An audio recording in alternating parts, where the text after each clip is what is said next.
مسلمان بیسیوں مسائل پوچھنے والے ہوتے ہیں، مل جاتے ہیں، کوئی نہ کوئی مسئلہ پوچھتا ہے۔ کتنے سال ہو گئے، 15 برس ہو گئے فتویٰ اور ان چیزوں میں پڑے ہوئے یا اس سے بھی زیادہ، اور شاید آج تک 1 یا 2 آدمی آئے ہوں گے جنہوں نے آ کے کہا کہ ہم نے طلاق دینی ہے اور اس کا صحیح طریقہ بتائیں کہ طلاق کیسے دی جا سکتی ہے۔ اور اتنے بے شمار آئے ہیں لوگ جنہوں نے کہا جی 3 طلاقیں دے آئے ہیں اور اب حل بتائیں۔ یہ گویا ایسا کھیل تماشے کا معاملہ ہو گیا ہے کہ سنجیدگی سے کوئی کام کرنا ہی نہیں، بلکہ بس ٹھیک ہے غصے میں آ گئے 3 طلاقیں دے دیں اور اس کے بعد وہ کہتے ہیں کہ جی اب اس کا حل بتائیں۔ یہ ہے، اور ایسے لوگ جنہیں طلاق واقعی دینی ہو اور سوچ سمجھ کر دینی ہو، ایسے شاید 1 آدھ 2 آدمی آئے جنہوں نے 15 برس میں ان سے پوچھا کہ طلاق دینے کا ارادہ ہے اور شرعاً بتائیں کیا، اور وہ بھی پھر جب طریقہ بتایا اللہ نے توفیق دی، طلاق واقعی نہیں ہوئی 1 دے دی، پھر اس نے رجوع بھی کر لیا، اس لیے کہ وہ بہت بڑا شوق تھا اس خاتون کے لیے بھی اور اس مرد کے لیے بھی۔ تعلق تو رہتا ہی ہے، انسان کا دل تو اس طرف مائل رہتا ہی ہے، تو معاملہ صاف ہو گیا۔ تو یہاں پر طلاق کے احکامات اللہ نے بیان کیے، اور اس آیت سے آج جو شروع کیا ہے 229 نمبر آیت سے، اس میں ارشاد فرمایا کہ الطلاق مرتان، طلاق 2 بار ہے۔ یہ نہیں فرمایا کہ طلاقیں 2 ہیں، یہ فرمایا کہ طلاق 2 بار ہے۔ سمجھے؟ دونوں میں فرق ہے۔ اس فرق کی بات ابھی کرتے ہیں۔ یہ آیت نازل ہوئی تھی حضرت جمیلہ رضی اللہ عنہ کے بارے میں۔ ثابت بن قیس بن شماس رضی اللہ عنہ کو اپنی بیوی سے بہت محبت تھی، اور حضرت جمیلہ رضی اللہ عنہ ان کے ساتھ رہنا نہیں چاہتی تھی، تو انہیں اتنی محبت تھی کہ انہوں نے حق مہر میں اپنا ایک پورا باغ اپنی بیوی کو دے دیا۔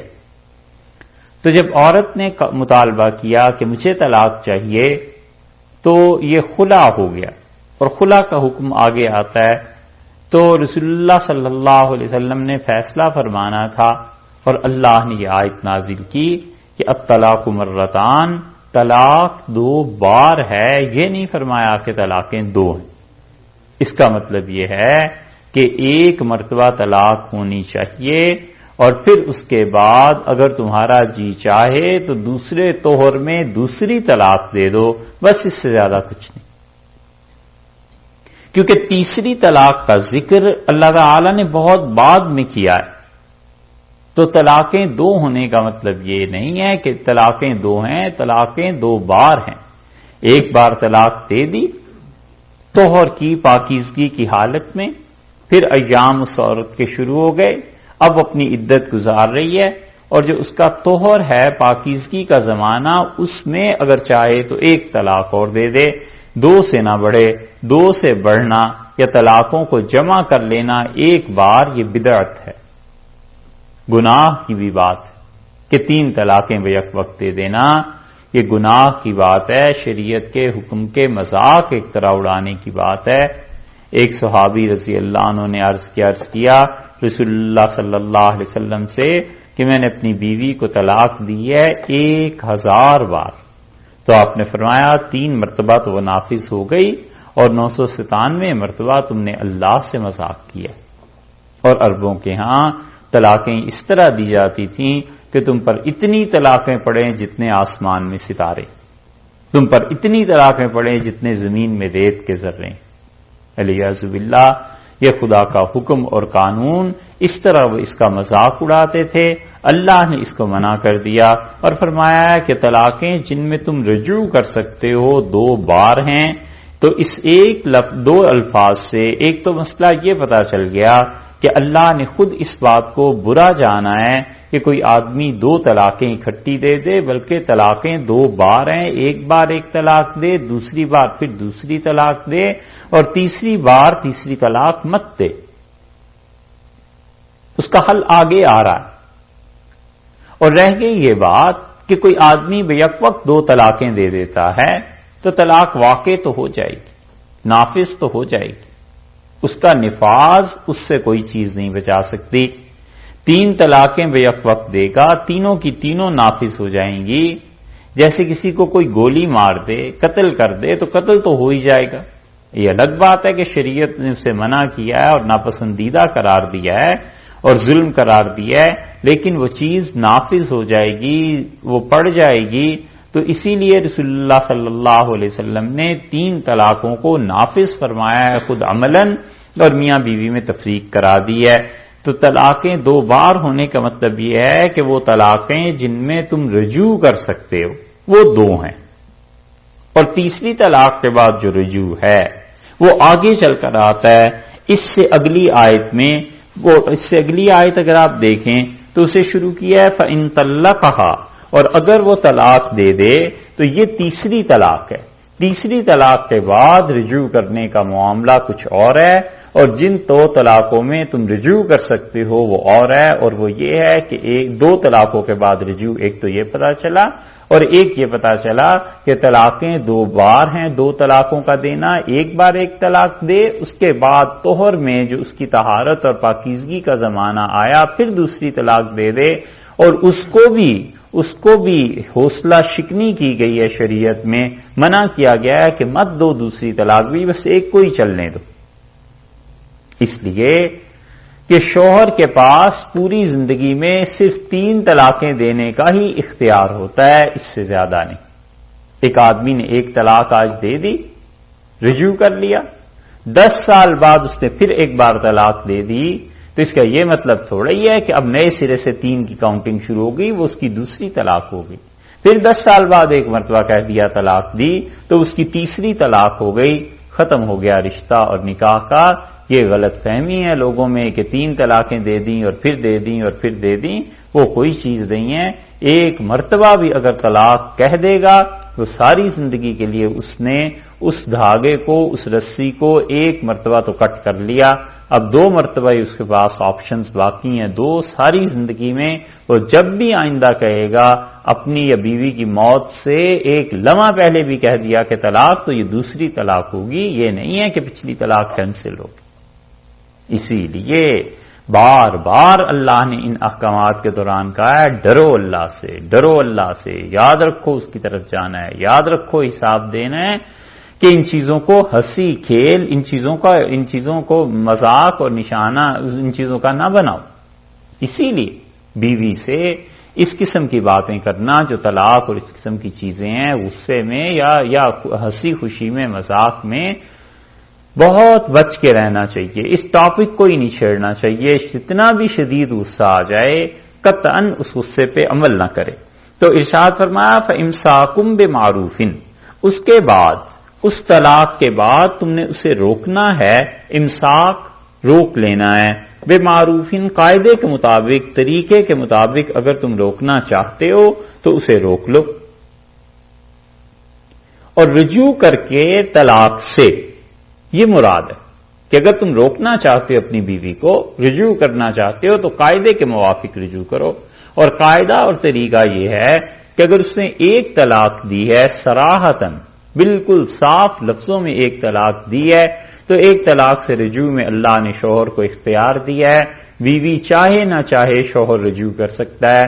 مثلاً اس نے زبان سے تنہائی میں کہہ دیا کہ میں نے اپنی بیوی سے رجوع کیا، یہ بھی ٹھیک ہے۔ اس نے کہا میں نے جو 1 طلاق دی ہے اس طلاق سے رجوع کیا، اس سے بھی رجوع ہو جائے گا۔ کچھ نہیں کہا اور بیوی کے پاس چلا گیا تو عملاً اس نے گویا اپنی پہلی طلاق سے رجوع کر لیا، یہ اس انسان کا رجوع ہو گیا، اور رجوع پر گواہ بنا لینا اچھی بات ہے، شریعت نے بتایا ہے تاکہ لوگوں کو پتہ چل جائے، کیونکہ طلاق کی خبر تو پھیلے گی، پتہ چلے گا کس نے 1 طلاق دے دی، تو 2-4 لوگوں کو گواہ اس پہ بنا لے کہ بھئی میں نے اپنی طلاق سے رجوع کر لیا ہے، تاکہ کل کوئی قانونی چیز پیش آتی ہے یا معاشرے میں لوگ کہتے ہیں جی طلاق دی تھی پھر اس کے بعد بھی اب رہ رہے ہیں، تو لوگوں کو پتہ چل جائے کہ اس نے 1 ہی طلاق دی تھی اور اس کے بعد اس نے رجوع کر لیا ہے۔ فَإِمْسَاكُمْ بِمَعْرُوفٍ، تو لوگوں دیکھو پھر 1 طلاق کے بعد یا تو دستور کے موافق تم نے اپنی بیوی کو اگر رکھنا ہے تو رجوع کر لو، او تسریح، یا اس کی رسی کو کھول دو، وہ احسان کے ساتھ، نیکی کے ساتھ، یعنی یہ نکاح کی گرہ تمہارے ہاتھ میں ہے، یہ نکاح کی رسی یہ تمہارے ہاتھ میں ہے، تم نے اگر اسے باندھ کے رکھنا ہے تو ٹھیک ہے، اور اگر اسے واقعی کاٹنا چاہتے ہو اس تعلق کو، تسریح باحسان، نیکی کے ساتھ اس معاملے کو نپٹا دو، چھوڑ دو، یعنی اسے تنگ کرنا، تکلیف دینا، یہ بات درست نہیں ہے۔ آگے مستقل آیت اس سلسلے میں آ رہی، تو اس لیے یہ حنفی فقہا کی دلیل ہے کہ حنفی فقہا یہ کہتے ہیں کہ یہاں پر طلاق تطلیق کے معنی میں ہے۔ تطلیق کا مطلب یہ ہے کہ ایک طلاق کے بعد پھر دوسری طلاق، یہ نہیں ہے کہ دو اکٹھی طلاقیں، اور وہ کہتے ہیں کہ جمع کرنا دو طلاقوں کو یا تین کو ایک ہی توہر میں، ایک ہی مرتبہ پاکیزگی کی حالت میں جمع کرنا دو یا تین طلاقوں کو، یہ بدعت ہے، گناہ ہے، اللہ کے ہاں اس پہ پکڑو۔ امام نصفی رحمۃ اللہ علیہ نے اس کی تصریح کی۔ آپ اس سے اندازہ لگائیں، ہمارے ہاں جو مسلمان طلاق دیتے ہیں ہر آدمی جانتا ہے، مطلب ہر کسی نے زندگی میں یہ مسئلہ سنا ہی ہوتا ہے، کسی نہ کسی محلے شہر میں یا دوستوں میں کہیں نہ کہیں ہوتی ہے۔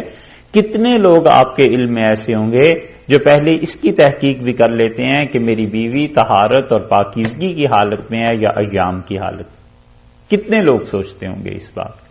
اور کتنے ہوں گے جو ایک طلاق ذرا سنجیدگی سے دیتے ہوں گے، یہاں تو غصہ آیا اور ایک دو تین، بس ایسے جیسے کوئی اس کے اوپر خدا نہیں ہے اور کہیں اس نے جواب نہیں دینا۔ اس لیے اللہ نے فرمایا کہ اگر تمہیں چھوڑنا ہے نا بیوی کو، بے احسان، نیکی کے ساتھ، اچھائی کے ساتھ، مت لڑائی جھگڑے کرو اور ایسی چیزیں کرو۔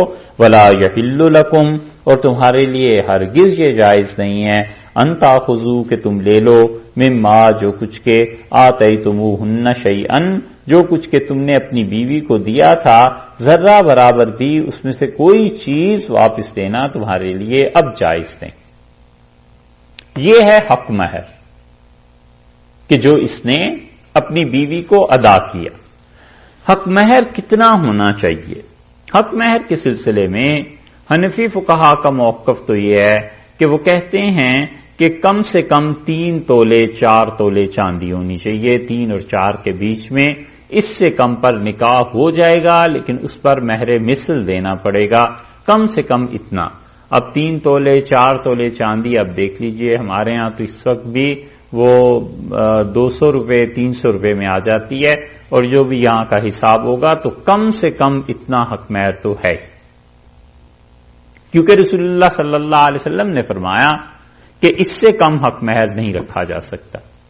اور جن احادیث میں آیا ہے کہ حضرت صلی اللہ علیہ وسلم نے قرآن پاک کی صورتوں پہ کسی عورت کا حق مہر مقرر کر دیا، یا انگوٹھی کسی نے دے دی اور اس کو حق مہر قرار دے دیا، وہ فقہا کہتے ہیں وہ سب حدیثیں اس زمانے کی ہیں جب تک یہ حکم نہیں آیا تھا۔ جب حکم مستقل اس بات کا آ گیا تو پھر اس نے باقی تمام احادیث کو منسوخ کر دیا۔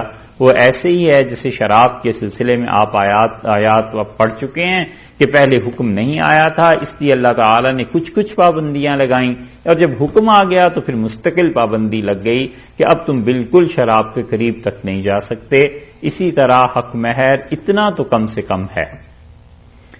زیادہ سے زیادہ حق مہر کتنا ہونا چاہیے؟ حق مہر زیادہ سے زیادہ جتنا بھی ہو، کوئی رکھنا چاہے اس کی مرضی ہے، لیکن شریعت نے حد سے زیادہ حق مہر اسے کچھ اچھا نہیں سمجھا۔ شریعت کہتی ہے کہ اتنا بس حق مہر ہونا چاہیے جسے آسانی سے شوہر ادا کر سکے بغیر قرضہ لیے ہوئے، کیونکہ حق مہر یہ خود قرضہ ہے، بیوی کا مقروض ہو جائے گا تو اسے دینا ہی دینا ہے، اگر نہیں دے گا تو اس انسان کا نکاح ہو جائے گا، لیکن عورت کو اختیار ہے کہ وہ حق مہر وصول کرنے سے پہلے اسے اپنے قریب نہ آنے دے، یہ اسے اختیار ہے، اور حق مہر جب وہ وصول کر لیں پھر ان کا یہ حق ساقط ہو جاتا ہے۔ اور اسی طرح خواتین کو حق مہر میں یہ اجازت دی گئی ہے کہ وہ اپنا حق مہر جتنا خوشی سے مقرر کرنا چاہے کوئی نہیں اسے روک سکتا، یہ اس کی مرضی ہے، جتنے پیسے بھی وہ مقرر کرنا چاہے۔ حضرت عمر رضی اللہ عنہ کے زمانے میں حق مہر زیادہ ہو گیا تھا اور عورتوں نے زیادہ حق مہر کا مطالبہ شروع کر دیا تھا، اور امیر المومنین رضی اللہ عنہ نے ایک دن یہ کہا جمعے کے خطبے میں کہ میں چاہتا ہوں کہ حق مہر کی کوئی رقم متعین کر دوں، کیونکہ عورتیں بہت زیادہ پیسے مانگنے لگ گئی ہیں، اور جو لڑکے ہیں انہیں شادی میں دقت ہوتی ہے، کمائی اتنی کہاں سے آئے، مراد ان کی یہ تھی۔ تو اس پہ عمر رضی اللہ عنہ نے یہ جب فرمایا تو ایک عورت اٹھ کھڑی ہوئی، بوڑھی تھی، اور اس نے کہا امیر المومنین، اللہ نے قرآن میں کہا ہے کہ تم اپنی بیوی کو ایک خزانہ دیتے ہو، اور اس سے مراد حق مہر ہے، تو خزانے کی تو کوئی حد نہیں ہوتی۔ تو اس پہ عمر رضی اللہ عنہ نے سر پہ ہاتھ رکھ لیا اور فرمایا کہ اللہ تیری شان ہے، میری رعایا میں ہر شخص قرآن کو مجھ سے بہتر سمجھتا ہے، حتی الجائز، یہاں تک کہ یہ بوڑھی عورتیں بھی عمر سے زیادہ قرآن کو سمجھتی۔ اور پھر اس سے عمر رضی اللہ عنہ نے کہا کہ میں اس بات پر پابندی نہیں لگاؤں گا۔ تو حق مہر پر پابندی نہیں ہے، حق مہر وہ ہے جو عورت متعین کرتی ہے، یہ اس کا حق ہے، اور دینے کے لیے حق مہر کو بہتر طریقہ تو یہ ہے کہ نکاح کے موقع پہ ادا کر دیا جائے، اور نکاح کے موقع پہ ادا نہیں کیا گیا تو بیوی سے پوچھ لیا جائے بعد میں کہ حق مہر کا معاملہ کیا ہے، اگر وہ معاف کر دیں، اللہ نے فرمایا فَكُلُوهُ هَنِيًّا مَرِيًّا، تم رچتا پچتا اس سے کھاؤ۔ حضرت علی رضی اللہ عنہ سے کسی نے پوچھا تو حضرت علی رضی اللہ عنہ نے فرمایا اس کا مطلب ہے شہد اور دودھ، مطلب یہ ہے کہ بیوی اگر نہیں پیسے لے رہی تم سے تو تمہاری اپنی رقم ہو گئی، واپس مل گئی، شہد کھاؤ، دودھ پیو۔ اور دوسری صورت یہ ہے کہ اہلیہ اس کی متعین یہ کر دے کہ یہ کس وقت وہ دیں گے۔ تو اگر مہر ہے معجل اجل سے، اور اجل کا مطلب یہ ہے کہ اگر یہ لکھ دیا کہ مہر معجل ہے تو اس کا مطلب یہ ہے کہ مدت متعین ہو گئی کہ یہ کب حق مہر کو ادا کریں گے۔ اور اجل دو چیزیں ہیں، یا تو طلاق کا وقت ہے یا موت کا وقت ہے، کہ یہ جو شوہر ہے موت کی صورت میں حق مہر ادا کرے گا، اور یا یہ ہے کہ طلاق اگر دے گا تو حق مہر ادا کر دے گا، یہ معجل ہے۔ اور یہ خواتین کو سمجھا دینا چاہیے، بہت سے لوگ نکاح کے پرچے لے کے چلے جاتے ہیں اور کہتے ہیں کہ مہر معجل ہے اتنا اور آپ دستخط کر دیجئے، نہ جانے والوں کو پتا ہے کہ کس پہ دستخط کیا مہر کر رہے ہیں، نہ اس بیچاری کو پتا ہے۔ تو سمجھا دینا چاہیے کہ حق مہر جلدی چاہیے، دیر سے چاہیے، یہ تمہارا حق ہے، اور چاہو تو اسے معجل لکھوا لو، یعنی اجل آئے گی موت یا اجل طلاق ہے، دونوں صورتوں میں اس وقت تمہارا حق مہر تمہیں دیں گے۔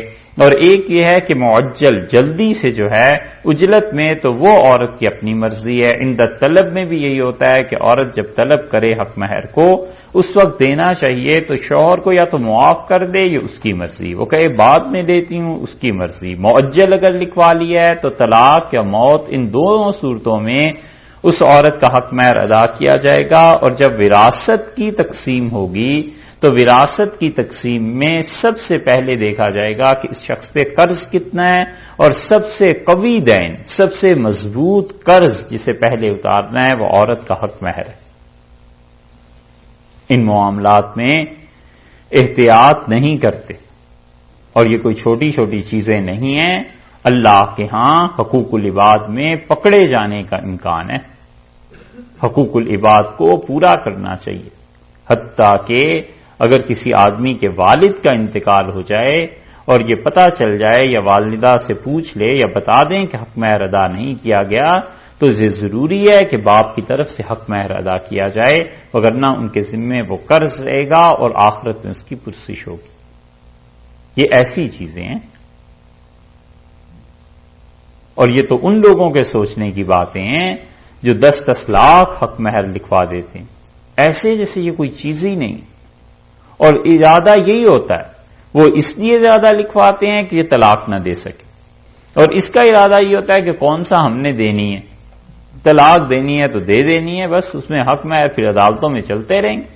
اور نہ انہیں اللہ کا خوف ہوتا ہے کہ اس کو کیا کر رہے ہیں، اور نہ اسے اللہ کا خوف ہوتا ہے کہ یہ 10 لاکھ چھوڑ 10,000 بھی ہے تو ہے یہ میرے ذمے قرض، اور اللہ قیامت میں اس قرض کا پوچھے گا۔ حقوق العباد یہ چیزیں اس لیے چاہیے کہ حق مہر کے معاملے میں انسان احتیاط کرے، اس کی ادائیگی کر دے۔ سب سے اچھی چیز یہ ہے، نہیں ادائیگی کی کوئی نہ کوئی چیز طے کر لے، حتیٰ کہ اس کی بیوی اگر چاہے تو اسے اپنے پاس آنے سے روک دے، یہ اس کو اختیار ہے، اور نہ روکے تو بھی اس کو اختیار ہے۔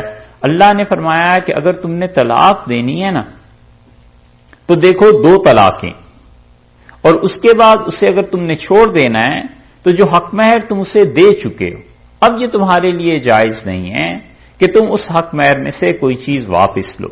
حق مہر کے معاملے میں طلاق کے وقت اگر تو طلاق ہوئی اور حق مہر جو تھا وہ نکاح کے وقت مقرر تھا، اس کی 4 قسمیں ہیں، 4 قسم کی خواتین ہیں جن کے لیے اللہ نے یہاں حکم بیان کیے ہیں۔ آپ اس کو دیکھ لیجئے، اس آیت میں بھی ہے اور اس کے بعد بھی آیات میں ہے۔ ایک تو وہ خاتون ہیں جنہیں طلاق ہو گئی اور ان کا مہر نکاح کے وقت مقرر تھا، اور اس عورت کا اور اس کے شوہر کا تعلق بھی قائم ہو گیا، اور تعلق کا قائم ہونا 2 طرح سے ہے، یا تو حقیقتاً تعلق ازدواجی تعلقات قائم ہو گئے ہوں، یا اس کو بھی شریعت تعلق کے دائرے اور درجے میں رکھتی ہے کہ میاں بیوی کو اتنی تنہائی مل گئی اور اتنا وقت مل گیا کہ وہ اس تعلق کو قائم رکھ سکتے تھے، نہیں تعلق قائم کیا، یہ ان کی مرضی پہ ہے، یہ ان کا اپنا معاملہ ہے، لیکن جب ایک جگہ ٹھہرنا بھی ہو گیا اور اتنا وقت بھی انہیں مل گیا تو یہ بھی شریعت اس پہ حکم لگاتی ہے کہ یہ بھی ان کی تنہائی ہے، یہ بھی ان کا تعلق ہے۔ دونوں صورتوں میں، یعنی حقیقتاً تعلق قائم ہوا ہو یا حکم اس پہ تعلق کا لگ سکے اور اس کے بعد اسے طلاق دے دی گئی، تو اس کا یہ حکم ہے کہ اس کو مقررہ مہر دیا جائے گا اور اس میں سے کچھ بھی واپس لینا جائز نہیں ہے۔ یہ ہے وہ چیز جو اللہ نے یہاں فرما دی کہ وَلَا يَحِلُّ لَكُمْ أَن تَأْخُذُوا مِمَّا آتَيْتُمُوهُنَّ شَيْئًا، اور تمہارے لیے یہ بالکل درست نہیں ہے کہ تم ان کو اپنی بیوی کو دیا ہوا حق مہر اس میں سے کچھ چیز بھی ذرہ برابر بھی واپس لو، نہیں ہو سکتا۔ ایک بات۔ دوسری عورت وہ ہے جسے طلاق ہو گئی اور مہر نکاح میں مقرر ہو گیا تھا، مہر بھی مقرر ہو گیا اور نکاح بھی ہو گیا، طلاق ہو گئی، لیکن جس چیز کو تنہائی کہتے ہیں وہ حقیقتاً بھی نہیں ہوئی اور حکماً بھی نہیں ہوئی، عام طور پہ رخصتی جسے کہہ دیتے ہیں، اس کی نوبت ہی نہیں آئی۔ اگر ایسی صورت پیش آ جائے اور شوہر سے طلاق دے تو 237 نمبر آیت میں اس کا حکم بیان کیا ہے اللہ نے۔ آگے چل کے دیکھیے اسی صورت میں 237 نمبر آیت میں ارشاد فرمایا وَإِن طَلَّقْتُمُوهُنَّ، اور اگر تم اپنی بیویوں کو طلاق دے دو، مِن قَبْلِ أَن تَمَسُّوهُنَّ، قبل اس کے کہ تم نے انہیں چھوا ہو، یعنی دونوں طرح تعلقات قائم نہ کیے ہوں حقیقتاً، یا یہ کہ موقع مل گیا اور پھر بھی اس کے باوجود تعلقات نہیں قائم کیے حکم کے طور پہ، اور کوئی بھی تنہائی اور رخصتی ہوئی نہیں ہے، اس کی رخصتی ہمارے ہاں جو مراد لیتے ہیں، وَقَدْ فَرَضْتُمْ لَهُنَّ فَرِيضَةً، اور تم ان کے لیے حق مہر مقرر کر چکے تھے، فَنِصْفُ مَا فَرَضْتُمْ، تو آدھا حق مہر تم ادا کرو گے۔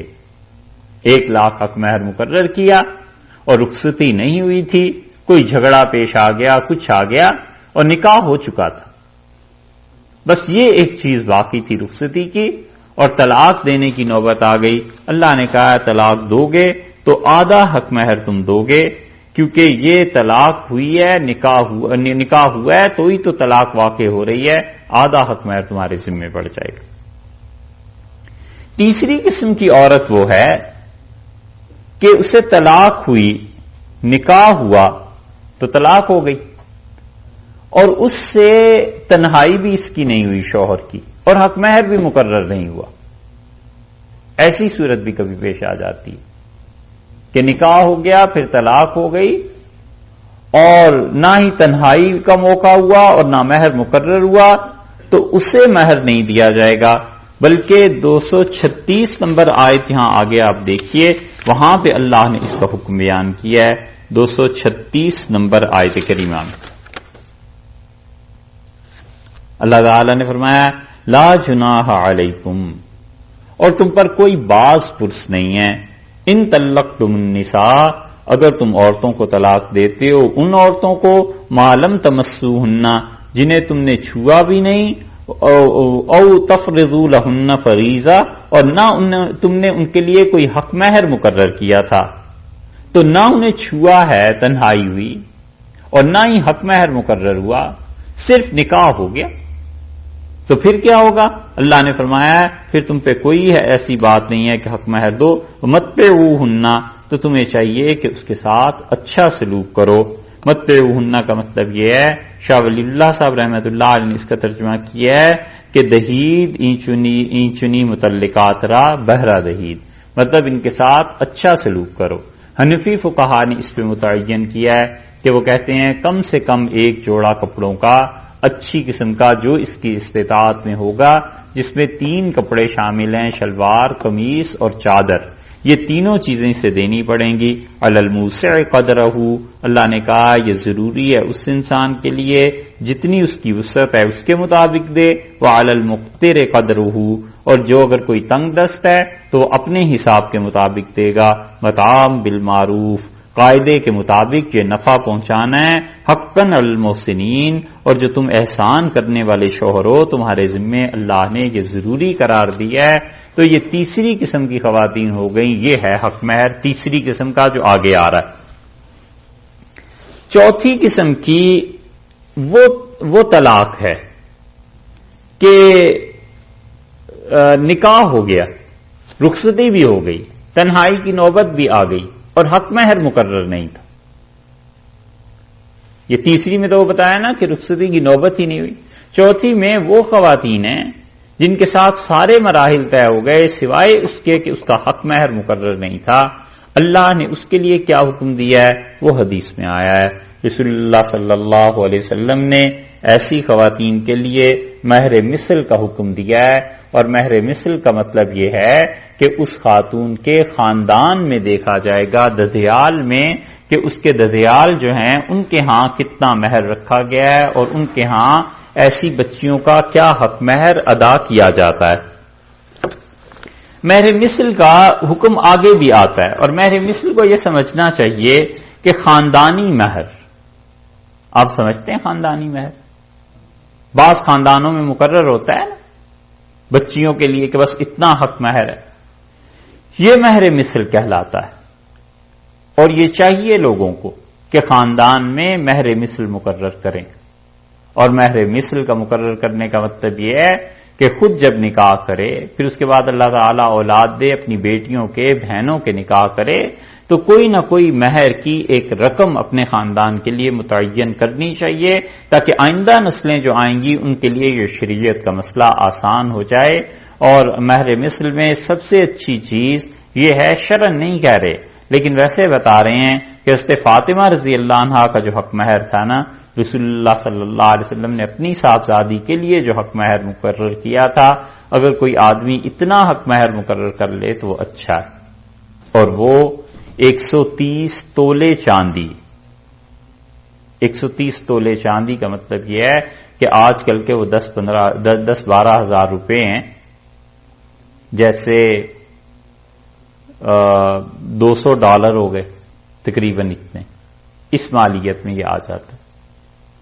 اور حضرت علی رضی اللہ عنہ سے رسول اللہ صلی اللہ علیہ وسلم نے فرمایا تھا کہ تمہارے پاس کوئی چیز ہے حق مہر میں ادا کرنے کے لیے، تو حضرت علی رضی اللہ عنہ نے عرض کیا کہ میں اس کا بندوبست کروں گا، اور پھر وہ اپنی ڈھال جو رسول اللہ صلی اللہ علیہ وسلم نے انہیں دی تھی ایک غزوہ کے موقع پہ، وہ لے گئے حضرت عثمان رضی اللہ عنہ کے پاس، اور حضرت عثمان رضی اللہ عنہ کے ہاتھ انہوں نے بیچی 480 درہم میں، اور ساری رقم لا کر رسول اللہ صلی اللہ علیہ وسلم کی جھولی میں ڈال دی کہ اللہ کا رسول یہ ہے۔ تو رسول اللہ صلی اللہ علیہ وسلم نے حضرت علی رضی اللہ عنہ کے ساتھ چچا زاد بھائی ہونے کا بھی تعلق تھا، ان کا گھر رسول اللہ صلی اللہ علیہ وسلم ہی کا گھر تھا گویا کہ، تو حضرت صلی اللہ علیہ وسلم نے ان کی ضروریات کی چیزیں خریدیں، اور اس میں سے 120 تولے چاندی کے قریب آپ نے 130 تولے 130 تولے چاندی رسول اللہ صلی اللہ علیہ وسلم نے اپنی بیٹی کا حق مہر متعین کیا تھا، اور وہ حضرت فاطمہ رضی اللہ عنہا کو دے دی تھی۔ یہ اگر مہر مثل متعین کر لیا جائے تو یہ زیادہ برکت کی چیز ہے، اچھی چیز ہے، گویا ایک طرح سے رسول اللہ صلی اللہ علیہ وسلم کی پیروی بھی ہے، اگرچہ اس سے بھی کوئی زیادہ رکھتا ہے تو کوئی شرعن ناجائز نہیں، ممنوع نہیں، تو مہر مثل ہے۔ اور حضرت عثمان رضی اللہ عنہ نے شادی ہونے کے بعد وہی ڈھال حضرت علی رضی اللہ عنہ کو واپس دے دی تھی، تو گویا حضرت عثمان رضی اللہ عنہ کی طرف سے یہ تحفے کے طور پہ بھی ہو گیا۔ تو مہر مثل کا مطلب یہ ہے کہ وہ جو بچی ہے اس کے باپ کے گھرانے کو دیکھا جائے کہ وہاں کوئی دوسری خاتون، دوسری کوئی لڑکی جو ہر طرح سے اس سے ملتی جلتی ہو، خوبصورتی میں، تعلیم میں، سلیقے میں، اسی طرح یہ اگر کنواری ہے تو وہ بھی کنواری ہو، ان تمام چیزوں میں اس کی مثل ہو، تو جتنا حق مہر اس کا متعین کیا گیا ہے اتنا ہی حق مہر اس کا بھی متعین ہوگا۔ اگر وہ پڑھی لکھی ہے، یہ پڑھی لکھی ہے، وہ بھی پڑھی لکھی ہو، تو اس کو شریعت نے مہر مثل قرار دیا ہے۔ یہ عام طور پہ لکھا ہوتا ہے فقہ کی کتابوں میں کہ اس صورت میں مہر مثل ادا کرنا پڑے گا، تو اس لیے باپ کے گھرانے کو دیکھے، جیسی بہنیں ہیں، پھوپھی ہیں، چچا زاد بہنیں ہیں، دھدیالی لڑکیاں جو ہیں نا، وہ دیکھیں گے۔ مہر مثل میں ماں کا خاندان نہیں دیکھتے، اور اگر ماں کا خاندان بھی وہی ہو، جیسے اپنی چچا زاد بہن سے کسی نے شادی کر لی تو ماں باپ کا خاندان پھر ایک ہی ہو جاتا ہے نا، والد کی شادی ہوئی ان کے خالہ زاد بہن کے ساتھ یا ایسے، تو پھر وہ ٹھیک ہے، وہ مہر مثل پھر ایک ہی ہو جائے گا۔ لیکن باپ کا اعتبار ہے کہ دھدیالی خاندان میں جو رشتے ہیں اس بچی کے برابر میں وہ مہر مثل کہلائے گا۔ اور ایسی عورت جس کے لیے یہ ہے کہ اسے طلاق ہو جائے اور اس کے ساتھ شوہر کی تنہائی ہو چکی ہے اور مہر متعین نہیں ہوا تھا، تو اسے مہر مثل دیا جائے گا، دیکھا جائے گا کہ اس بچی کا کتنا مہر دھدیال کے خاندان میں یہاں ہے اور کتنا ہوتا ہے۔ اس لیے 4 قسم کی خواتین ہیں، ان چاروں کے آگے احکامات آ رہے ہیں۔ ایک کا حکم تو یہ ہے، 2 کا اور آ جائے گا، اور چوتھی کا حدیث میں آیا۔ اللہ تعالی نے فرمایا کہ وَلَا يَحِلُّ لَكُمْ أَن تَأْخُذُوا مِمَّا آتَيْتُمُوهُنَّ شَيْئًا إِلَّا أَن يَخَافَا أَلَّا يُقِيمَا حدود اللہ۔ اور دیکھو، تم نے جو حق مہر اپنی بیوی کو ادا کر دیا ہے، جو چیزیں انہیں دے دی ہیں، وہ تم ان سے ذرہ برابر واپس نہیں لے سکتے۔ یہ تو ہو گیا ایک مسئلہ۔ آگے الا ان یخافا، ہاں اگر تمہیں یہ ڈر لگے کہ اللہ یقیما حدود اللہ، کہ تم اللہ کے قوانین کو قائم نہیں کر سکو، نکاح ہوا، شادی ہوئی، اور اس کے بعد خاتون یہ سمجھتی ہیں کہ ہمارا اکٹھا رہنا مناسب نہیں، شوہر یہ سمجھتا ہے کہ ہم لوگ آپس میں ایک طرح نہیں رہ سکتے، تو اللہ تعالی نے فرمایا ہے کہ اگر عورت وہ کیا کرے، وہ فَإِنْ خِفْتُمْ أَلَّا يُقِيمَا حدود اللہ، اور اگر تمہیں یہ ڈر ہو، اندیشہ ہو، خفتم اندیشہ ہو کہ تم ایک دوسرے کے حقوق و فرائض کے پورے نہیں کر سکو۔ حدود اللہ سے مراد ایک دوسرے کے حقوق اور فرائض جو ہیں نا، شوہر اپنی بیوی کے حقوق ادا نہیں کر سکے گا اور بیوی اپنی شوہر کے حقوق ادا نہیں کر سکے گی، دونوں ایک دوسرے کے ساتھ زیادتی کے مرتکب ہو جائیں گے، اور شوہر پھر بھی کہتا ہے کہ میں اس تعلق کو رکھنے کو تیار ہوں۔ یہ ہے بات، شوہر اپنے حقوق کی قربانی دے دیتا ہے اور کہتا ہے کچھ ہو میں اس تعلق کو رکھنے کو تیار ہوں، اور عورت کہتی ہے میں نہیں رہنا چاہتی۔ تو جب خاتون نہ رہنا چاہیں اور شوہر اس کو رکھنے کے لیے تیار ہو، اور عورت یہ چاہے کہ میری جان اس سے کسی طرح بری ہو جائے، خلاصی ہو جائے، اسے کہتے ہیں خلا۔ خلا کا مطلب یہ ہے کہ مال کے عوض میں آزادی کا حاصل کرنا کسی خاتون کا۔ تو یہ حکم اللہ نے بیان کیا ہے کہ اگر تمہیں یہ ڈر ہو کہ ایسے ہو جائے گا تو فلا جناح علیہما، ان دونوں پر کوئی گناہ نہیں، کوئی حرج نہیں، فی مفتدت بہ، عورت معاوضے میں جو کچھ بھی دے کے اپنی جان چھڑائے۔ یہ ہے عورت کے لیے اللہ نے رکھی، ایسے نہیں ہیں جو کہتے ہیں کہ عورتوں کا بڑا ظلم ہو جاتا ہے اور شریعت میں ان کے حقوق اور یہ چیزیں نہیں ہیں۔ ان آیات کو اگر آدمی غور سے پڑھے کتنی چیزیں ہیں جو اللہ نے عورتوں کے لیے متعین فرما دی ہیں. عورت سمجھتی ہے کہ میں اس گھر میں آرام سے نہیں رہ سکتی، اور شوہر کہتا ہے کہ تم ٹھہر سکتی ہو، رہ سکتی ہو. عورت نہیں رہنا چاہتی، اللہ نے اسے اجازت دی ہے کہ ٹھیک ہے تم اس طرح کرو. فی مفتدت بے، جو کچھ بھی وہ دے کر اپنی جان چھڑا سکتی ہے تو اپنی جان چھڑا لے. لیکن حق مہر میں کیا چیز وہ دے سکتی ہے؟ حق مہر خلا میں وہ کیا چیز دے سکتی ہے؟ خلا میں ایک بات تو یہ خیال میں رکھنی چاہیے کہ بغیر ضرورت کے خلا کرنا اور اس تعلق کو توڑنا شریعت نے اسے نہایت ناگوار، نہایت ناپسندیدہ عمل قرار دیا. حدیث میں آیا ہے، رسول اللہ صلی اللہ علیہ وسلم نے فرمایا جو بغیر کسی وجہ کے اپنے شوہر سے طلاق چاہتی ہیں، خلا چاہتی ہیں، ہن منافقات، ہن منافقات، ہن منافقات، پکی منافق عورتیں ہیں، پوری منافقہ عورتیں ہیں. اور تیسری مرتبہ پھر ارشاد فرمایا کہ پوری منافق عورتیں ہیں جو اپنے شوہر سے بغیر کسی وجہ کے طلاق لینا چاہتی ہیں. بار بار ارشاد فرمایا کہ وہ پوری منافقہ جو شوہر سے اس تعلق کو توڑنا چاہتی ہیں. تو یہ کوئی اتنی پسندیدہ چیز نہیں ہے عورتوں کے لیے کہ وہ خلا لے لیں. ایک بات. دوسری بات یہ ہے کہ شوہر نے جتنا مال دیا تھا اس مال سے زیادہ کا مطالبہ کرنا شوہر کا یہ مکروہ ہے. یہ بھی کوئی پسندیدہ چیز نہیں. شوہر نے جو پیسے دیے اب وہ یہ کہے کہ میں نے 10,000 روپے تمہیں دیے تھے حق مہر میں اور تم مجھے 20,000 روپے واپس کرو تب میں خلا کروں گا، 50,000 روپے واپس کرو تب خلا کروں گا. شریعت نے اسے درست قرار نہیں دیا اور شریعت کہتی ہے کہ یہ چیزیں اچھی نہیں ہیں. اس لیے ارشاد فرمایا ہے کہ دیکھو وہ جو کچھ بھی دے کے اپنی جان چھڑانا چاہے معاوضے میں اس کے لیے جائز ہے. لیکن یہ کہ خود شریعت نے دوسری طرف یہی کہا ہے کہ مرد اس کو چاہیے کہ اپنا جو حق مہر اس نے دیا تھا بس وہ معاف کرا لے. اسے کہے ٹھیک ہے میں آپ کو طلاق دے دیتا ہوں اور خلا آپ کر لیں لیکن آپ میرا حق مہر کا پیسہ واپس دے دیں. یہ بھی ہو سکتا ہے. اور یہ بھی ہو سکتا ہے کہ وہ اسے یہ کہہ دے کہ تمہیں جو میں نے حق مہر دینا تھا ابھی ادائیگی نہیں کی ہے وہ آپ معاف کر دیں تو بس ٹھیک ہے. اور خلا میں اگر مرد کا قصور ہو تو مرد کو روپیہ اور مال لینا اور وہ جو مہر مرد کے ذمے تھا اس کے عوض میں خلا کرنا یہ حرام ہے.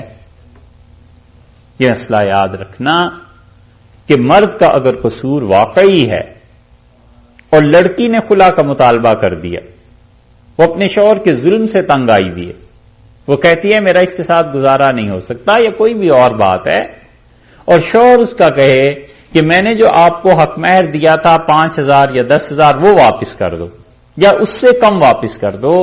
شوہر کا یہ پیسہ لینا حرام ہے اور اگر کچھ مال لے لیا تو اس کو اپنے خرچ میں لانا بھی اس کے لیے حرام ہے. یہ حرام کا پیسہ لے رہا ہے اس سے.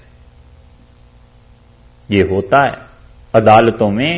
آپ کو شاید علم نہ ہو لیکن عدالتوں میں جو لوگ خلا کروانے جاتے ہیں وہ یہ حرکتیں کرتے ہیں کہ پہلے نکاح کر لیا کسی بڑے گھر میں، پھر اس کے بعد اس لڑکی کو تکلیف دی، اس لڑکی کو طلاق تو اب دینی نہیں، پھر اسے خود ہی رستے سجھاتے ہیں کہ جاؤ اور خلا کر لو. وہ خلا کے لیے جب آتی ہے تو پھر اسے کہتے ہیں اپنے باپ کا گھر لکھ دو، یہ چیزیں کر دو، اتنے پیسے دے دو.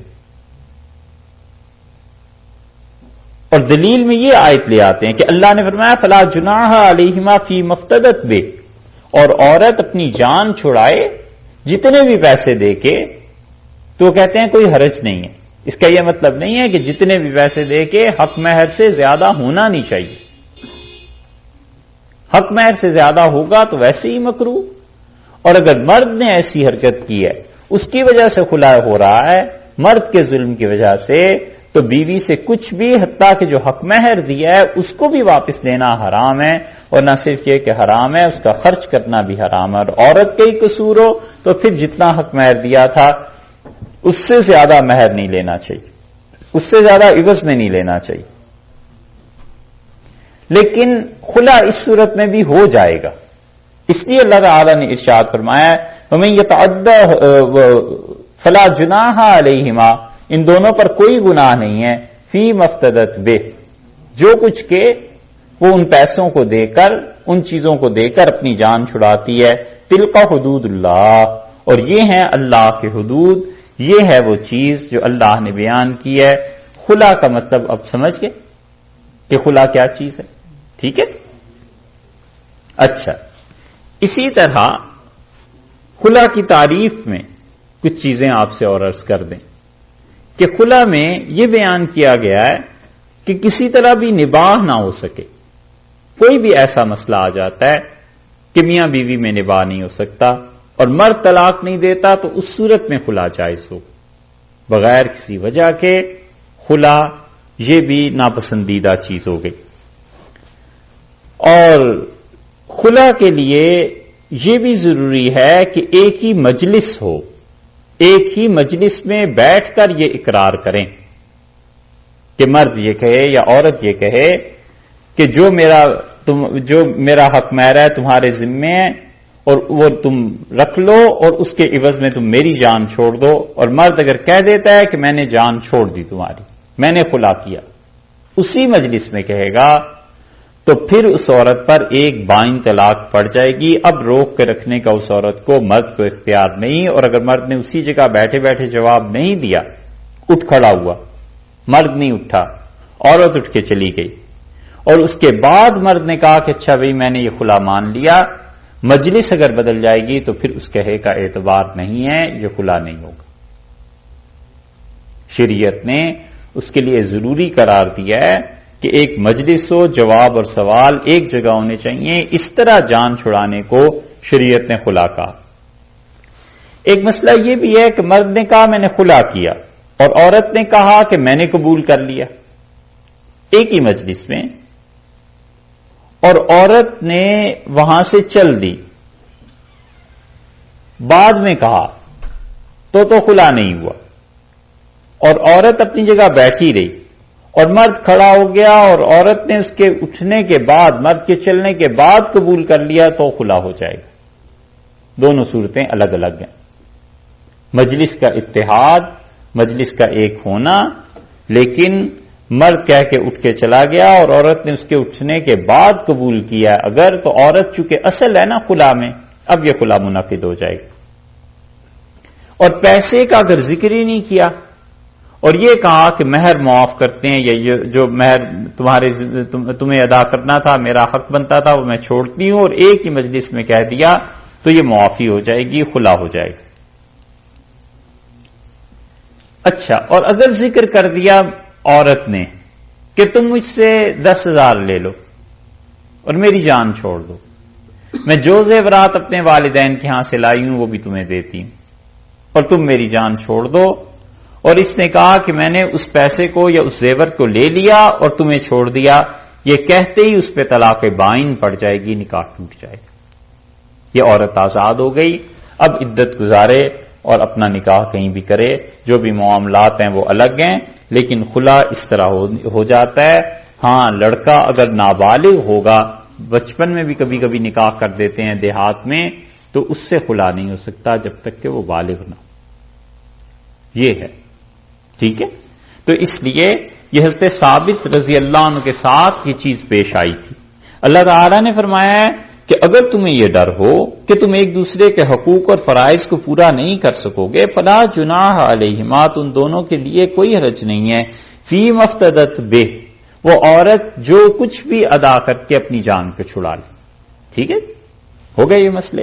تلک حدود اللہ، اور لوگوں یہ اللہ کی حدود ہیں۔ پہلا خلا اسلام میں یہ حضرت جمیلہ رضی اللہ عنہ کا ہوا تھا، ثابت بن قیس بن شماس رضی اللہ عنہ کے ساتھ، اور انہوں نے پورا باغ اپنا بیوی کو دے دیا تھا، انہوں نے باغ کو واپس دیا اور کہا کہ باغ اپنا رکھو اور میں تمہارے ساتھ نہیں رہنا چاہتی۔ یہ اللہ نے عورتوں کو اجازت دی ہے، اور اس خلا کے نوبت ہی نہیں آنی چاہیے، بہتر اس سے یہ ہے کہ مرد ایک طلاق دے دے، اچھی طرح نباہ ہو جائے، ختم ہو جائے، یہ اتنی حد تک باتیں پہنچنی ہی نہیں چاہیے۔ اور پھر اس مسئلے کو یاد رکھیے گا کہ خلا میں عورت سے حق مہر سے زیادہ مانگنا، جب مرد نے ظلم کیا ہوا ہو اور مرد کی وجہ سے خلا ہو رہا ہو، تو پیسہ اس کے لیے حرام ہے، اس پیسے کا خرچ کرنا بھی حرام ہے، لینا بھی حرام ہے، قطعاً ایسی بات نہیں کرنی چاہیے، اور حرام کا پیسہ اپنے ساتھ جو نحوست اور وبال لاتا ہے نا وہ سب آ جاتا ہے۔ اللہ نے فرمایا تلک حدود اللہ، یہ اللہ کی حدود ہیں، اللہ کے قوانین ہیں، اللہ نے مقرر کر دیے، فلا تعتدوها، دیکھو ان میں زیادتی نہ کرنا، انہیں توڑنے کی کوشش نہ کرو، اس میں اپنی طرف سے خام خواہ ایسی باتیں نہ کرو جس کی وجہ سے ان قوانین کی حکمت ختم ہوتی ہو، اس سے ناجائز فائدہ اٹھایا جاتا ہو۔ یہ اسی طرح ہے نا ناجائز فائدہ اٹھانا، کہ وہ خلا چاہتی ہے، اس کے لیے نامعقول شرطیں لگا دی، یہ طلاق دینا چاہتا ہے اور طلاق میں ایسی باتیں پیش کر دیں خاندان والے کہ تم طلاق نہ دو۔ تو یہ سب چیزیں ایسی ہیں جو سنجیدگی کے ساتھ طے کرنے کی ہیں، غصے میں، خوشی میں، جذبات میں ایسی چیزیں نہیں ہیں کہ انہیں کھیل بنا لیا جائے۔ وَمَن يَتَعَدَّ حُدُودَ اللَّهِ، اور جو شخص بھی اللہ کی حدود کو تباہ کرتا ہے، پامال کرتا ہے، فَأُولَئِكَ هُمُ الظَّالِمُونَ، سو وہ لوگ ظالم ہیں۔ اللہ کی حدود دو طرح کی ہیں، ایک اللہ کی حدود وہ ہیں جو اللہ نے کام کرنے کو کہا ہے کہ یہ کام کرو، اور ایک اللہ کی حدود وہ ہیں جن میں نہ کرنے کو کہا ہے کہ یہ کام نہ کرو۔ حلال اور جائز مال کا کمانا اللہ نے فرض قرار دیا ہے، ضروری قرار دیا ہے، وہ کہا ہے کرو، اور چوری کو اللہ نے منع کیا ہے کہ چوری مت کرو۔ یہ دونوں اللہ کی حدود ہیں، پازیٹو سائڈ پہ بھی اور نیگیٹو سائڈ پہ بھی، دونوں میں اللہ نے فرمایا کہ یہ کام نہ کرنا۔ یہ دو طلاقیں ہو گئیں اس آیت میں جو بیان تھا، خلا ہو گیا، ٹھیک ہے جی، اور عدت بھی آ گئی پچھلی آیت میں اس سے، ہاں اس میں دو طلاقیں آ گئیں اور خلا آ گیا، ٹھیک ہے جی۔ اب دیکھیے تیسری طلاق کا تذکرہ، یہ جو ہے نا فَإِمْسَاكٌ بِمَعْرُوفٍ أَوْ تَسْرِيحٌ بِإِحْسَانٍ، اللہ نے کہا ہے کہ اب طلاق مرتان، طلاقیں دو بار طلاق دینی ہے، اور اگر دینی ہے تو اس کے بعد تم اسے قاعدے کے مطابق روک کے رکھو یا احسان نیکی کے ساتھ اسے رخصت کر دو۔ یہاں اللہ نے تیسری طلاق کا ذکر نہیں کیا، اور یہ دلیل ہے اس بات کی کہ تیسری طلاق کا ذکر ناگوار ہے۔ تیسری طلاق جو ہے وہ کوئی پسندیدہ چیز نہیں، اس لیے کبھی بھی اول تو اس مسئلے میں ہی نہ آئے، اور اگر بالفرض محال کوئی غصہ کوئی ایسی چیز ہے بھی تو یہ طلاق کا مسئلہ اتنا سنجیدہ اتنا آسان نہیں ہے، ایک طلاق بس دے دے، اس سے نہ بڑھے۔ اور طلاق دو طرح کی ہے، ایک طلاق ہے جو اشارے اور کنائے سے دی جاتی ہے، اور ایک طلاق ہے جو صریح لفظوں سے دی جاتی ہے۔ یہ یاد رکھیے گا، یہ نہیں ہو سکتا کہ کوئی آدمی اپنی بیوی سے کہے کہ ایک طلاق دیتا ہوں اور جاؤ اپنا دوسرا شوہر کوئی کر لو، اور کاغذات بھیجتا ہوں، کاغذ دیتا ہوں تمہیں۔ یہ ایک طلاق نہیں ہوئی، یہ تین ہو گئی، اس لیے کہ یہ کہنا کہ دوسرا شوہر تلاش کر لو یہ کنایا ہے طلاق سے ہی، تو دوسری طلاق ہو جائے گی۔ یہ صاف لفظوں میں اس نے نہیں کہا، اشارے کنائے میں کہا، اور جب اس نے کہا کہ میں کاغذ دیتا ہوں تو کاغذ دینا ہمارے معاشرے میں، ہمارے عرف اور رواج میں یہ طلاق ہی کے مطابق، طلاق میں یہی ہوتا ہے کہ کاغذ بھیج دیں گے۔ یہ تین طلاقیں ہو گئیں۔ لوگ اتنے آسان سمجھے بیٹھے ہیں، غصہ بڑی بری چیز ہے، گھر تباہ ہو جاتا ہے بغیر طلاق کا نام لیے۔ اس نے کہا تم ایسی حرکتیں کر رہی ہو اور میری طرف سے تمہیں کاغذ ہیں، بس طلاق ہو گئی۔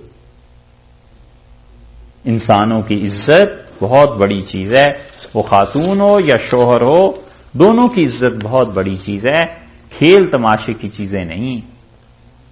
اس لیے اللہ تعالی نے پھر تیسری طلاق کا ذکر فرمایا اور ارشاد فرمایا یہ تیسری طلاق اب آئی ہے، فَإِن طَلَّقَهَا، اور اگر اس نے طلاق دے دی، اب تیسری طلاق آ گئی نا، تین طلاقوں کے بعد اب تعلقات بالکل ختم ہو گئے۔ اس سے زیادہ شدید چیز پھر ایک ہی رہ جاتی ہے اور وہ لعان ہے، کہ وہ تو کبھی بھی میاں بیوی نہیں بن سکتے، اور اس کا حکم 18ویں پارے میں اللہ نے بیان کیا ہے، اور وہ یہ ہے کہ شوہر اپنی بیوی پر الزام لگائے کہ اس نے ایسی بری حرکت کی ہے، اور بیوی انکار کر دے کہ میں نے ایسے نہیں کیا، تو 5 قسمیں یہ کھائے اور 5 قسمیں وہ کھائے۔ جو ہی انہوں نے قسمیں کھائیں بس طلاق سے بھی 3 طلاق سے بھی آگے کا درجہ ہے۔ رسول اللہ صلی اللہ علیہ وسلم لا یجتمعان ابدا، اب تو قیامت تک یہ ایک دوسرے کے ساتھ نہیں رہ سکتے۔ وہ لعان اس سے بھی بدتر چیز ہے۔ تو یہ 3 طلاقیں، یہ تیسری طلاق بھی کہاں جا کر آئی ہے؟ کل آپ نے گنے تھے نا درجے، 9ویں جگہ پر شریعت اسے لے کے آئی ہے کہ اگر تم اتنا ہی تنگ آ گئے ہو تو 9ویں مقام پر جا کر کہا ہے کہ پھر یہ بات ہے فَإِن طَلَّقَهَا، اور اگر وہ اسے طلاق دے دے، یہ طلاق ہے تیسری، فَلَا تَحِلُّ لَهُ، تو اس کے لیے یہ جائز نہیں ہے، من بعد، اس کے بعد، حَتَّى تَنكِحَ زَوْجًا غَيْرَهُ، یہاں تک کہ وہ عورت نکاح کر لے کسی اور آدمی سے، کسی اور جگہ نکاح کر لے۔ یہ تنکیہ کا لفظ جو ہے، اچھا پہلے تو یہ بات ہے کہ 3 طلاقیں، اور 3 طلاقیں بیک وقت دینے سے نافذ ہو جاتی، حدیث میں بھی آیا ہے، آنظر صلی اللہ علیہ وسلم نے اتنی مرتبہ یہ کیا ہے، جو مغالطہ شروع ہوا ہے وہ صرف اتنی بات ہے کہ حضرت عمر رضی اللہ عنہ نے اس قانون کو سرکاری طور پر اس بات کو نافذ فرما دیا تھا۔ حضرت عمر رضی اللہ عنہ نے جو کچھ خود کہا، مسلم کی روایت میں آتا ہے، امیر المومنین رضی اللہ عنہ نے کہا رسول اللہ صلی اللہ علیہ وسلم کے زمانے میں لوگ سچ بولتے تھے، اور ابو بکر رضی اللہ عنہ کے زمانے میں بھی سچ بولتے ہیں، اور ہمارے دور میں اب یہ 3 طلاقیں دے کے آتے ہیں اور کہتے ہیں کہ میری تو نیت ایک کی تھی۔ تو رسول اللہ صلی اللہ علیہ وسلم سے اگر کوئی کہتا تھا، اور ابو بکر رضی اللہ عنہ کے دور میں کہتا تھا کہ میں نے کہہ دی ہیں 3 طلاقیں لیکن میری نیت ایک کی تھی، تو ہم اسے ایک ہی مانتے تھے، اور اب وہ سچائی نہیں رہی، اور مجھے پتا ہے یہ 3 ہی دے کے آتے ہیں اور آ کر یہاں جھوٹ بولتے ہیں۔ تو تم لوگ فیصلہ کرو کیا ہونا چاہیے۔ تو سارے صحابہ رضی اللہ عنہ کی موجودگی میں سب نے فیصلہ کیا کہ 3 طلاقیں 3 ہی ہیں، کیونکہ رسول اللہ صلی اللہ علیہ وسلم نے 3 کو بھی 3 قرار دیا ہے، اور 3 کو 1 اس وقت قرار دیا تھا جب کوئی کہتا تھا کہ میری نیت ایسی نہیں تھی۔ یہ بڑا نازک مسئلہ ہے، اسی لیے اب بھی اگر کوئی آدمی حقیقتاً یہ سمجھتا ہے کہ میں نے 3 طلاقیں دی ہیں لیکن میری نیت ایک ہی کی تھی، مجھے پتا نہیں تھا اس مسئلے کا، ہمارے پاس آئے گا تو ہم تو یہی فتویٰ دیں گے کہ بھئی 3 ہوئی، اور اللہ کے اور اس کے درمیان جو بات اگر وہ سچا ہے، اللہ بھی اسے جانتا ہے اور وہ اپنی نیت کو جانتا ہے، تو وہاں ایک ہی ہوگی۔ لیکن اس فتوے کو کوئی دیتا بھی نہیں، لکھتا بھی نہیں، کیونکہ ہمیں کیا معلوم اس کی نیت اندر سے کیا ہے، جھوٹ بولنے والے تھوڑے۔ کئی ایک چیزیں ایسی ہیں جو اللہ کے اور بندے کے درمیان ہوتی ہیں اور فتوے میں نہیں ہوتی، اور کئی چیزیں ایسی ہیں جو اللہ اور بندے کے درمیان نہیں ہوتی اور فتوے میں ہو جاتی۔ 2 آدمی آئے رسول اللہ صلی اللہ علیہ وسلم کے پاس، ایک صحابی رضی اللہ عنہ ہے، غالباً حضرت سعد رضی اللہ عنہ ہے، دوسرے یہودی، اور زمین کے ایک پلاٹ پہ جھگڑا تھا۔ تو حضرت سعد رضی اللہ عنہ نے کہا اللہ کے رسول یہ میری زمین ہے۔ آپ نے فرمایا تمہارے پاس کوئی گواہ؟ ان کا گواہ تو نہیں۔ یہودیوں سے پوچھا، ان کا ہاں گواہ ہیں۔ تو حضرت سعد رضی اللہ عنہ کا اللہ کے رسول یہ جھوٹ بولیں گے اور میری زمین لے لیں گے۔ تو رسول اللہ صلی اللہ علیہ وسلم سعد فیصلہ تو گواہی کی بنیاد پہ ہے، اگر جھوٹ بول کے مجھ سے لیں گے تو جہنم کا ایک ٹکڑا لے لیں گے، کیونکہ شریعت یہ بتاتی ہے کہ زندگی صرف موت تک کی نہیں ہے، اگلا بھی ایک جہان ہے۔ اب جو تم آ گئے ہو تو یہ تمہارا سفر اب شروع ہوا ہوا ہے، حتیٰ کہ جنت کے جہنم کے دروازے تک یہ تمہارا سفر اب رہے گا۔ رسول اللہ صلی اللہ علیہ وسلم نے خود ارشاد فرمایا کہ لوگ میرے پاس آتے ہیں اور ایک آدمی زیادہ چرب زبان ہوتا ہے، زیادہ اچھی طرح بول سکتا ہے، تو وہ اپنے بھائی کا حق مار لیتا ہے، اور میں گواہوں کی بنیاد پہ فیصلہ کر لیتا ہوں، اور اللہ کی قسم جو اس طرح سے مجھ سے کچھ لے جائے گا وہ جہنم کی آگ لے کے جائے گا۔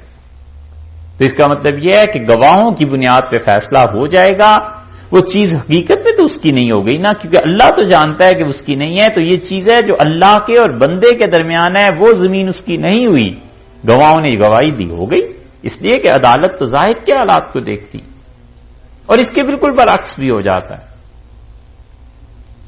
کہ عدالت اس چیز کو کہتی ہے نہیں. جیسے یہ 3 طلاقیں ہیں، اگر کوئی آدمی کہتا ہے کہ میں نے ایک ہی دی ہے، اللہ کی قسم میری نیت یہی تھی، وہ جانے اور اللہ جانے. ہم تو یہی فتویٰ دیں گے کہ بھائی تم نے 3 دی تھی، 3 ہو گئی. تم جتنی بھی قسمیں اٹھاتے ہو تمہاری ہی طرح کے اور 20 جھوٹ بولنے والے بھی. تو حضرت عمر رضی اللہ عنہ نے جب یہ طے کروا دیا صحابہ کرام رضی اللہ عنہ کی موجودگی میں، جتنے بھی مسئلے جن پہ حضرت عمر رضی اللہ عنہ نے اجماع کروا دیا تھا پوری امت کا اور صحابہ کرام رضی اللہ عنہ کا، اب تک امت اس سے نہیں ہٹی. یہ یاد رکھنا. چاروں ائمہ اس کے پابند ہو گئے ہیں. جس کے سامنے بھی یہ بات آئی، امام ابو حنیفہ، شافعی، مالک، احمد رحمہ اللہ کے حضرت عمر رضی اللہ عنہ کی موجودگی میں یہ فیصلہ ہوا ہے، سارے صحابہ رضی اللہ عنہ موجود تھے، کسی نے کچھ نہیں کہا. انہوں نے کہا بس فتویٰ یہی ہے، مسئلہ یہی ہے، اس کے خلاف جتنی روایات ہیں ہم اس کے مطابق فتویٰ نہیں دیں گے. حضرت عمر رضی اللہ عنہ نے جن فیصلوں پہ امت کو متفق کر دیا تھا ان میں سے ایک مسئلہ یہ بھی تھا تراویح کا. سب کی موجودگی میں حضرت عمر رضی اللہ عنہ نے کہا ہے کہ 20 رکعتیں اور یہ 23 رکعتیں پڑھائیں گے، اور 20 رکعتیں یہ پڑھائیں گے اور 3 وتر میں پڑھاؤں گا. حضرت عمر رضی اللہ عنہ کے اس فیصلے کو چاروں ائمہ نے مانا ہے. اس لیے مالکی، شافعی، حنبلی اور حنفی یہ چاروں ہمیشہ فتویٰ دیتے رہے ہیں 20 رکعتوں پہ. کسی نے یہ نہیں کہا کہ 8. اس لیے کہ حضرت عمر رضی اللہ عنہ نے سارے صحابہ رضی اللہ عنہ کی موجودگی میں یہ فتویٰ دیا ہے. ہوتے اس وقت کوئی اعتراض کرتا نا، کوئی صحابی رضی اللہ عنہ کھڑے ہوتے.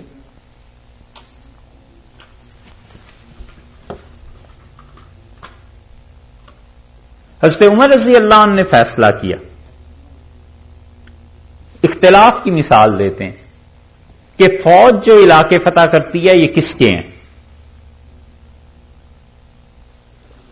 شام جب فتح ہوا ہے عراق تو اس کے بعد یہ مسئلہ اٹھا. فوج والوں نے کہا آپ ہمیں دیں، زمینیں ہم نے فتح کی ہیں. حضرت عمر رضی اللہ عنہ نے کہا میں فوج کو ہرگز زمینیں نہیں دے سکتا، اور ارشاد فرمایا کہ اگر زمینیں ساری تمہارے ہاں چلی گئیں تو یہ جو عام رعایا ہے جس کو میں نے مسائل حل کرنے ہیں اور جس کے لیے پل بنانے ہیں، سڑکیں بنانی ہیں، ان کے کھانے پینے کا بندوبست کرنا ہے، یہ پیسے کہاں سے آئیں گے.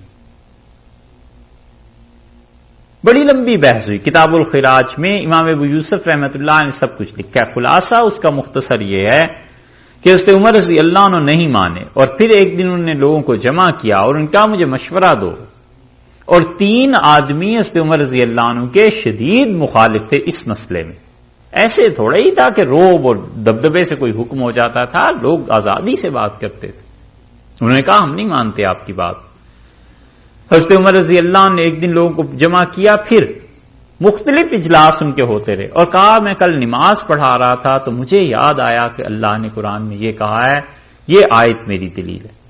28ویں پارے کی ایک آیت سے انہوں نے استدلال کیا، اور انہوں نے اس کے بعد کہا کہ اگر فوج میں زمینیں تقسیم ہونا شروع ہو جائیں گی، مفتوحہ علاقے فتح کیے ہوئے، تو تمہاری نیتیں خراب ہو جائیں گی. اللہ کے لیے جہاد نہیں کرو گے، زمین کے لیے کرو گے. اور پھر اس کے بعد انہوں نے دلائل دیے. تو 3 آدمی جو حضرت عمر رضی اللہ عنہ کے شدید مخالف تھے، عبد الرحمن ابن عوف رضی اللہ عنہ تھے، اور ایک حضرت بلال رضی اللہ عنہ تھے، ایک اور صحابی رضی اللہ عنہ تھے. باقی تو مان گئے، حضرت بلال رضی اللہ عنہ نہیں مانے. حضرت بلال رضی اللہ عنہ کا نہیں، زمینیں ہماری.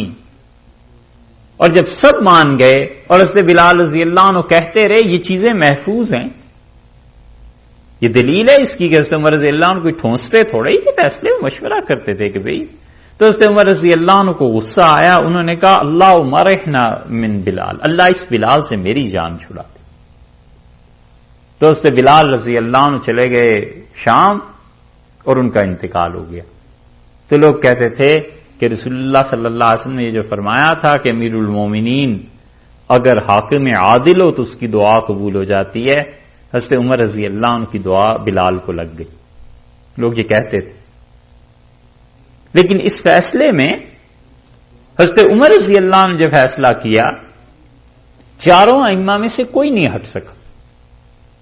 تراویح کے مسئلے میں اب تک حرمین شریفین میں 20 ہی پڑھتے ہیں، اس لیے کہ حنبلیوں کا مسلک یہی. 3 طلاق کے مسئلے میں کہ تینوں طلاقیں ایک ہوتی ہیں یا نہیں ہوتی، حضرت عمر رضی اللہ عنہ نے جب اس فیصلے کو نافذ فرما دیا کہ 3 طلاقیں ایک ہی نہیں ہوتی بلکہ 3 طلاقیں 3 ہی ہوتی ہیں، تو اب تک اس پہ اجماع چلا آ رہا ہے. حتیٰ کہ شاہ فہد نے، جو بہت مشہور ہیں سعودی کہ یہ لوگ حدیث پہ عمل کرتے ہیں، انہوں نے اپنی مملکت کے 37 بڑے بڑے علماء کو یہ لکھا کہ ہمارے زمانے میں آپ اب فیصلہ کریں اجتہاد کیا چیز ہے. ان سب نے جواب لکھا جو اب چھپ بھی گیا ہے، ہر جگہ مل جاتا ہے.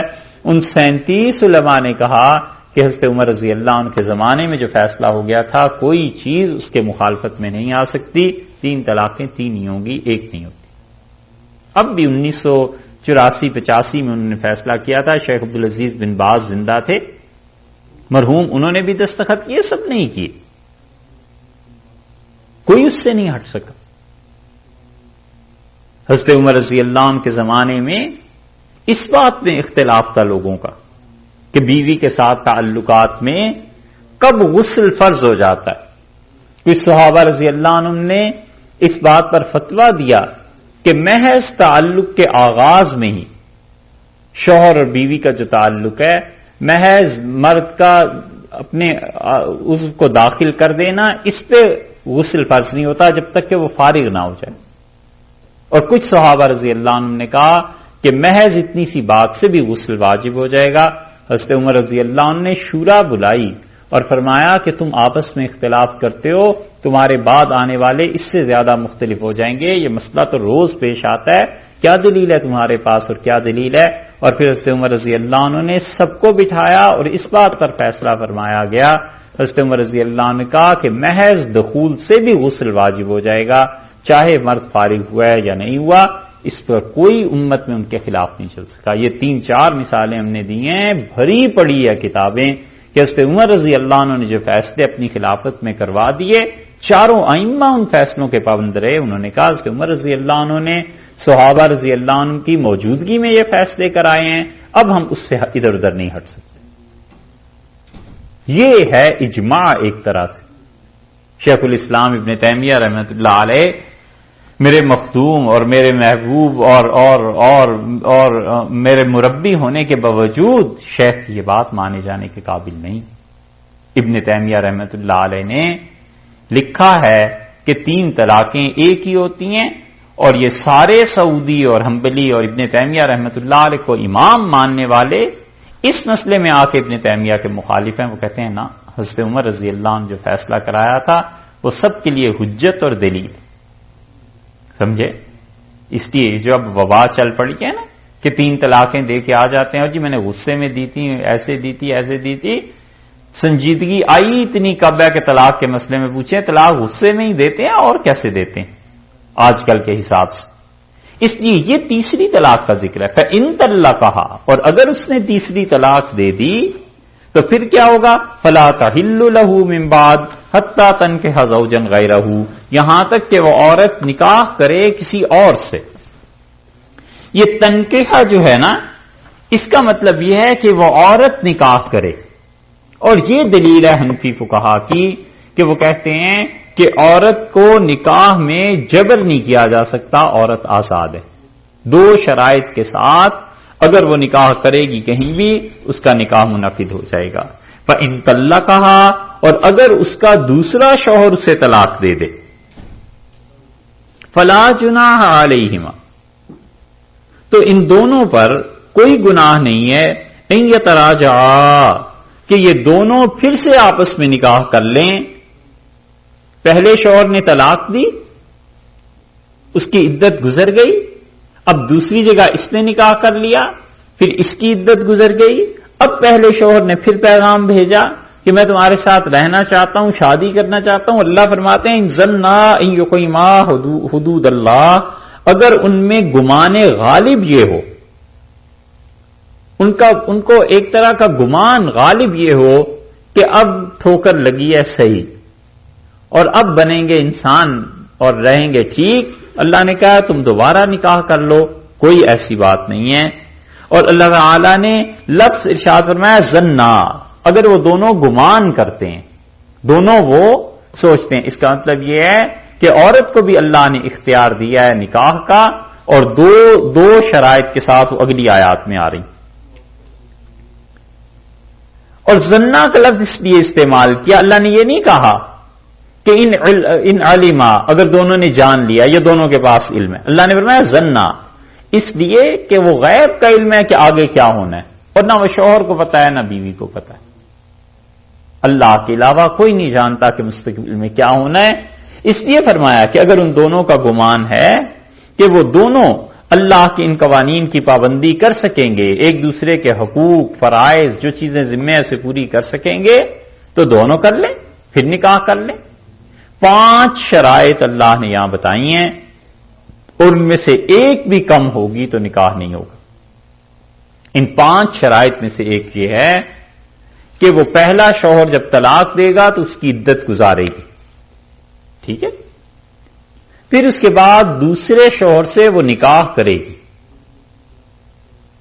تیسری چیز حتی تنکح زوجن غیرہ، یہاں تک کہ وہ اس دوسرے مرد کے ساتھ تعلقات قائم کرے دوسرے خاوند کے ساتھ.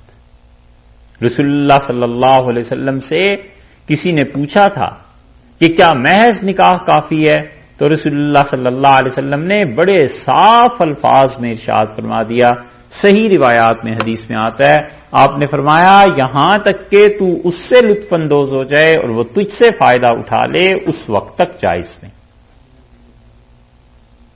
اس سے فقہا یہ سمجھے ہیں، اور انہوں نے فرمایا ہے کہ تیسری شرط یہ ہے کہ ازدواجی تعلقات قائم ہو جائیں. یہ نہیں ہے کہ ایک نے طلاق دی، عدت گزری، دوسرے سے نکاح ہوا اور نکاح ہوتے ہی طلاق ہو گئی، نہیں.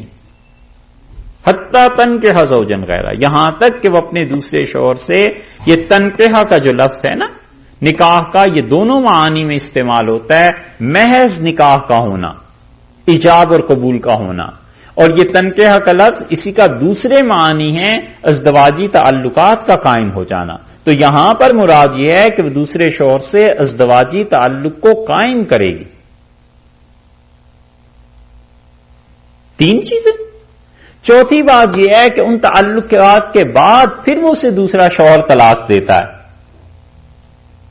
یہ ہے جو اللہ تعالی نے فرمایا فَإِن طَلَّقَهَا، اور اگر اسے دوسرا شوہر اس کا طلاق دے دیتا ہے فَلَا جُنَاحَ عَلَيْهِمَا إِن يَتَرَاجَعَا، تو کوئی گناہ نہیں ہے اگر یہ پہلے شوہر اور یہ دونوں آپس میں شادی کرتے ہیں. اس کا مطلب ہے پھر ان کا نکاح ہوگا. یہ 5 شرائط ہیں، ان 5 شرائط میں سے ایک بھی کم پائی جائے گی تو نکاح اور یہ چیزیں نہیں ہوں گی. اسی لیے یہ ڈرامے رچانا کہ ایک طرف کوئی طلاق دے دے پھر دوسرا نکاح کر لے، پھر اس لیے نکاح کرے کہ پہلے کے لیے وہ جائز ہو جائے. رسول اللہ صلی اللہ علیہ وسلم نے فرمایا اللہ کی لعنت ہو اس پہ جو اس نیت سے نکاح کرتا ہے، اور اللہ کی لعنت ہو اس پہ جو اس طرح اس عورت کو استعمال کر کے پھر اس کے بعد یہ کہتا ہے کہ اسے اب طلاق دوں اور پہلے کے لیے جائز کروں. اور اس عورت پہ بھی لعنت ہو جو عورت ایسے کام کرتی. حدیث میں صاف صاف رسول اللہ صلی اللہ علیہ وسلم کی لعنت کے لفظ آئے ہیں. آپ نے کہا اللہ کی لعنت ہو اس مرد و عورت. اس لیے مسلمانوں نے اس چیز کو بگاڑ کے اب یہ جو شروع کر لی ہیں نا ایسی حرکتیں، یہ شریعت کے احکامات کا ایک طرح سے مذاق ہی ہے. وہ اس سنجیدگی کو سمجھتے ہی نہیں کہ اللہ تعالیٰ نے تو اس لیے یہ چیزیں کہی ہیں کہ زندگی میں ایسے پیش آتی ہیں چیزیں. عین ممکن ہے کہ ایک خاتون کو طلاق ہو گئی اور دوسری شادی کی، دوسری شوہر اس کا مر گیا. اب پہلا شوہر چاہتا ہے کہ اب مر تو گیا ہے اور یہ میری بیوی کچھ عرصہ تو رہی ہے، بجائے اس کے کہ اب ہم اپنی غلطیوں کو دہرائیں ان چیزوں کو، چلو میں شادی کر لیتا ہوں. یہ اس قسم کی صورتحال کے لیے یہ تھوڑی ہے کہ پری پلانڈ ساری چیزیں کر لی جائیں. کئی مرتبہ ایسے ہوتا ہے.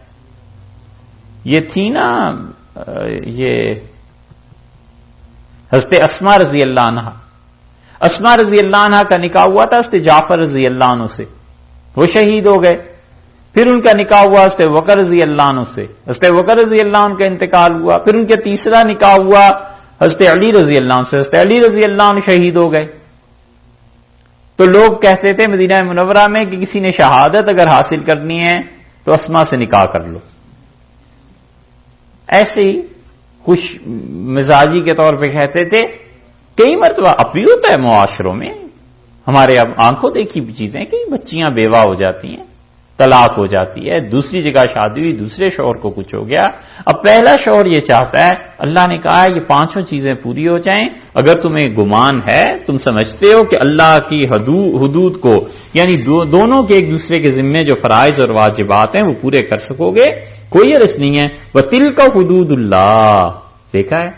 پھر اللہ نے کہا ہے اور کہ اللہ کے احکامات ہیں، يُبَيِّنُهَا، اور اللہ انہیں بیان کرتا ہے، لِقَوْمٍ يَعْلَمُونَ، اس قوم کے لیے جو جانتے ہیں، جنہیں اللہ کا علم ہے اور اللہ کے حدود اور قوانین کو جانتے ہیں کہ اللہ کی حدود کو توڑنا، اللہ کے قوانین سے کھیلنا یہ کتنی خطرناک بات ہے.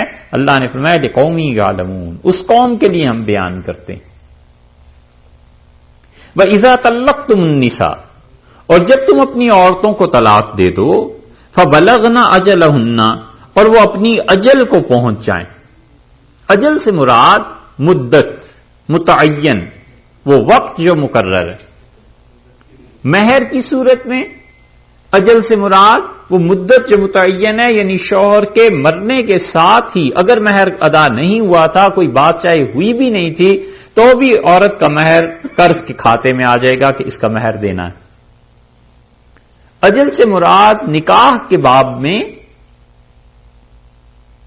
طلاق، کہ جو ہی اس نے طلاق کی بات کی، لڑکی کے مہر کا فیصلہ پہلے کیا جائے گا کہ مہر کا کیا پوزیشن ہے، دیا ہے نہیں دیا، کتنا دینا ہے.